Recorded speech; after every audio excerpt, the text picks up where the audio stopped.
Hello, my Aries. How are you? Today is May 5th, 2024, and I apologize for not posting yesterday, but if you knew how I spent my day, you would die laughing. Anyway, the advice that I gave everyone to not make large ticket impulse purchases, I was the victim of that yesterday, and it was very funny. Anywho, astrologically, a relatively quiet week after obviously a couple of busy weeks we've had in the past. The attention is on the new moon in Taurus on the 7th. This is an incredible moon for manifesting things of value, things you value, whatever that may be, more self-esteem, more money, partners. There is still Jupiter in Taurus. There is Uranus in Taurus. There is Venus in Taurus, the sun in Taurus, the moon in Taurus, like all of that with Venus in Taurus. So them ruling up there is a supercharged moon, and Jupiter is going to leave at the end of the month. So this is, I don't want to say like a once in a lifetime, but it's definitely going to be a once in an 84-year lifetime opportunity because of the placement of Uranus. So please do make sure that on the 7th of May, you find time on that new moon energy to do some form of manifestation ritual, even if it's simply just sitting down and really sort of intently and intensely speaking your list, your wish list of things of value to the cosmos. Remember, they can't give you what you want unless you ask for it. All right, let's go ahead and get into the cards this week. Overall energy for Aries, week of May 5th. I am going to see Taylor Swift next weekend in Paris, so I'll make sure and do the reading before I leave. Overall energy for the week of May 5th, please, for the Aries watching this video. All right, hopefully that's two. Okay, let's see what we have. Okay, growth and service. Now, this topic of service has been coming up quite a bit in the past few months, right? There's been an overriding theme about Aries really taking their place as masters, becoming teachers, becoming gurus, becoming coaches, becoming the light, putting their experience, knowledge, time, energy, love at the service of healing others. Remember, because we also have Chiron in Aries, and that is the wounded healer. So helping others heal from your own wounds that maybe you won't be able to. And seeing growth either in that field or the idea that you planted about this is starting to grow. Like you may have been sitting with an idea of how can I help? How can I put this past trauma to work? How can I be of service to my community? How can I help heal myself? Now, these ideas may be starting to blossom and show you signs of visible signs of growth. Or you may be seeing others that are growing as a result of your dedication, your investment, or you may get an opportunity for growth that comes through some form of being of service to committing to heal the either the individual, the greater good, humanity as a whole. There is a whole, movement of especially with Pluto in Aquarius, which now Pluto is in retrograde, but the Pluto in Aquarius is really about transforming mankind, right? And power. Who has the power there? So let's see how this plays out with the rest of the cards. I went back to sort of my original lineup of decks in honor of the Taurus. Keep it stable. Don't make changes. Let's get the challenge for the week of May 5th. Challenge for the week. Oh, that's too many. Sorry. Possibilities popped. All right, I'm going to take that one, actually. So 2 of Wands.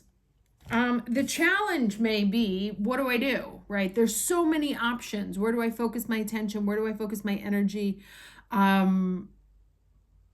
It's the 2 of Wands here. So the person sitting there thinking about, like, do I go this way? Do I go that way? Should I stay? Should I go? And we've come out of a very deep Piscean moment. Now, all of us, I'm pretty sure all of us, yes, because Mars just went into Aries now. All of us who had birthdays this year, our solar return charts are laden with Piscean energy. Ugh. But it is what it is.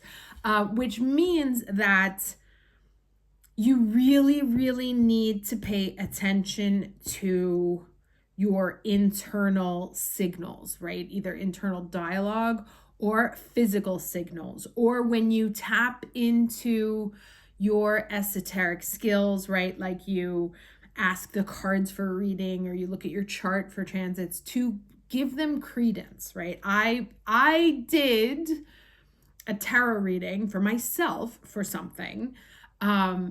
I pretended like I didn't understand it and went ahead and did what I wanted to anyway. And 5 minutes after doing it, I was like, shit, this was the wrong thing to do. And that was what I spent all day yesterday trying to undo. Fortunately, I was able to. The universe stepped in. So you may be having a hard time seeing the concreteness, right? Or it may be so huge in front of you that it's like, how the fuck am I ever going to climb that mountain, right? And of course, here I can't help but quote the Lao Tzu, the journey of 1,000 miles starts with 1 step. But really tune into, pay attention to what's coming up from within, right? The answer will come to you when you least expect it, but when you're not thinking about it, right? I had started writing a book about some of my past experiences, and I was like going down this path and I hit a wall on it, and I was like, it's not actually like working out the way I wanted to, so just let it sit there. And while I was baking a cheesecake, the answer came to me out of nowhere. And I was like, oh, okay, that's it. So also pay attention, like be aware that at any moment, clues for what your service is, clues for how you're going to grow, for how you're going to climb that mountain are going to come when you least expect it, how you least expect it. But make sure that you are grounded. That's all that mountain energy also there. Grounded enough that you are in a position to receive them.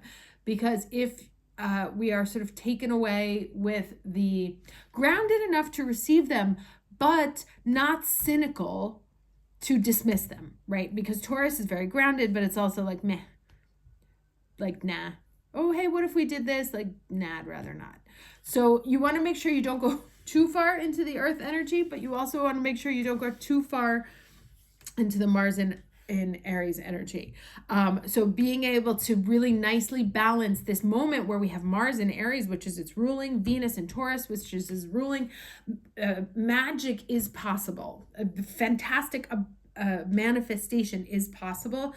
Stay grounded, stay realistic, tune into the clues that come from within, from without. Don't push, but also don't go off the rails, right?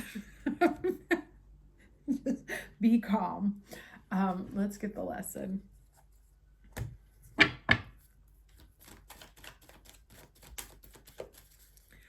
Overall lesson, please. Okay, Joan of Arc, voice of truth. This is stand strong, focus on your purpose. Release the fear of persecution and speak your truth. So maybe some of you are thinking of starting YouTube channels, TikTok channels, Instagram channels, writing a book, expressing your experience, right? We talked about this mastery, coming through what you have learned from your wounds, transforming your wounds into an applicable service to healing the greater good. Part of it comes from your willingness to be vulnerable and say what needs to be said. Let's see let's get some more cards here.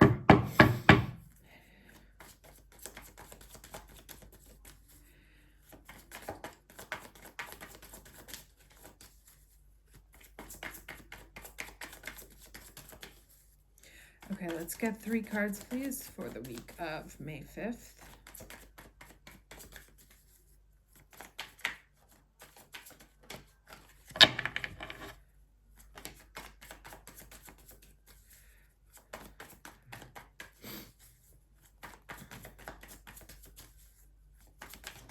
And, oh, there's that 7 of Pentacles again. Interesting. Sorry, just one thing came to me because, you know, we see the 2 talking about growth, right? And then the growth flowering into going from a sprout into full-grown lilies, the maximum expression. And that comes from within, right? From facing a truth within, from speaking your truth, from getting in touch with your truth. And that's where the growth and the healing is going to come from. Now, this may not even be about you stepping into a position of other and really just you taking a look at yourself. Here, let me see what else comes out. Oh, and there's the 2 of Wands. Funny. Or not funny, but you know. Why are half of these? Oh my gosh, I'm all over the place here. This is so weird. All right. Okay. Can I get 2 more cards, please, for the week of May 5th? 2 more cards for the week of May 5th for the Aries watching this video. All right, it's a lot, but whatevs. Okay, so we have the Hermit. And this is all about examination, right? Hermit and Priestess. Let me go actually in order here. So you have 7 of Cups, Hermit, High Priestess, searching for an answer, searching within, trusting the messages from within, trusting that you know, also potentially, but like feeling overwhelmed, right? That's why I said like it's so much. I don't know where to start. I don't know where to begin. We get these 2 cards that kind of line up with here. Oh, this is so interesting. I love it when they do this. So we have these 2 which reflect here, right? 2 of Wands, 7 of Cups. What do I do? Where do I start? So many options. Do I do this? Do I do that? Which one's going to make me more money? Which one is going to be this one? Which one will be more valuable at the end of the day? Then we have 2 cards in the middle about service and growth. Now, this is the ultimate Virgo card, which is all about service. And this is the keeper of the secrets, right? So really digging down into your truth, finding your truth. What's the secret star, you know, I don't want to say secret within you, but there's something deep within you that has the potential to heal generations, right? And I'm getting also like generational trauma. Not only you putting a stop to generational trauma, but you teaching others to be able to do that. And I say that because of the pomegranates here, which is a typical symbol they give it, it's to symbolize abundance of generations. But she is in front of these generations, right? She's got all those generations behind her, and she has like put her foot down, and she's like, oh, okay, I know more. I know better. I'm not going to let this shit continue. I'm not going to let it. And here we have the generations again, right? Healing past generations, or healing wounds from prior generations. I was watching something the other day talking about generational trauma that travels in the DNA, right? And of course, we know epigenetics, that the environment, the situations that occur in early childhood can literally change the way your DNA is programmed to respond, and that they can find evidence of generational trauma in grandchildren of Holocaust survivors, of people who have, gone through severe moments of trauma. And this is putting a stop to that. Now, it can be putting a stop in terms of we're not carrying forward any more of the trauma that has been going on. Like what has been going on for generations, we're going to put a stop to it now. Excuse me. This can also be just within your own family. This can be within the greater good. The other thing I see here is, here we have this woman standing alone, right? And creating all this conflict. And hello, what was Joan of Arc, right? That it's possible that saying what needs to be said, doing what needs to be done, is gonna create conflict. But it doesn't mean to not do it. Now, I am not prescribing anyone to to engage in violence, or this is not related to any specific situation, but there is a very clear message here about being confused about what to do, being confused about the situation. There's also a question to me here about, it's not as polarized as the Two of Wands, right? It's nuanced, and that's the difficulty in finding what to do here, because it's not as simple of, do I go or do I leave? Because there's multiple different paths to that, and there's multiple different things to consider.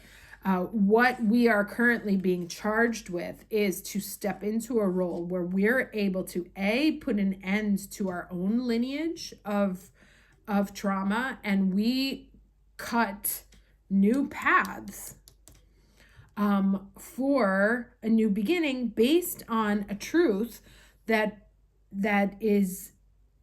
we hold deeply within, and that speaks to us, and that's the thing, voice of truth, and standing up for that truth, despite the fact that it may create conflict in your environment.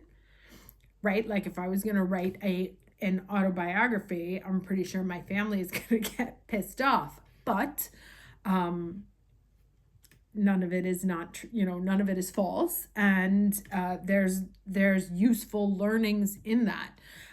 So your voice and what you have to say, as long as it is in the spirit of service and growth, right? Not vengeance, not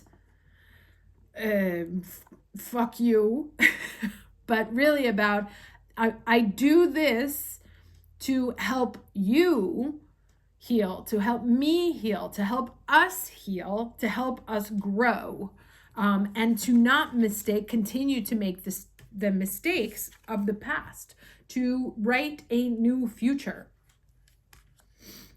And yes, like I said, that you may find that there's conflict around that, that people disagree with what you have to say, but ultimately it comes to standing tall, standing proud, and standing firm in your truth. Now, let me get some advice here. I thought this was going to be a lot lighter, but jeez. Okay, let's get some overall advice. Very good. All right. So we have the 40 here, from word to world, right? I love it when they sum up everything here. The goddess Saraswati and Ammonite. Let me read this to you. Of course, the 40 is the 4, which is the emperor. in the tarot, and that is our card. So this speaks very directly to our role as masters, and as holding power through truth. So it says, we bring you the empowerment of word to world. What you speak of with intention, you shall manifest. And this is especially important on that Taurus new moon. You are blessed with the creative power of an open and activated throat chakra. As you release subconscious fear of speaking your truth, memories of being silenced, and claim your true divine voice, your ability to change your world through your intention is amplified. You have the power of divine creation through sound in you. What you wish to create and experience, speak of with joy. Okay, so that's actually interesting. That's a little new twist to what I was saying before, is that it's not only about healing and transformation, but the positivity that comes with that, right? It's not, and that's why I said I thought it was going to be like a lot less heavy.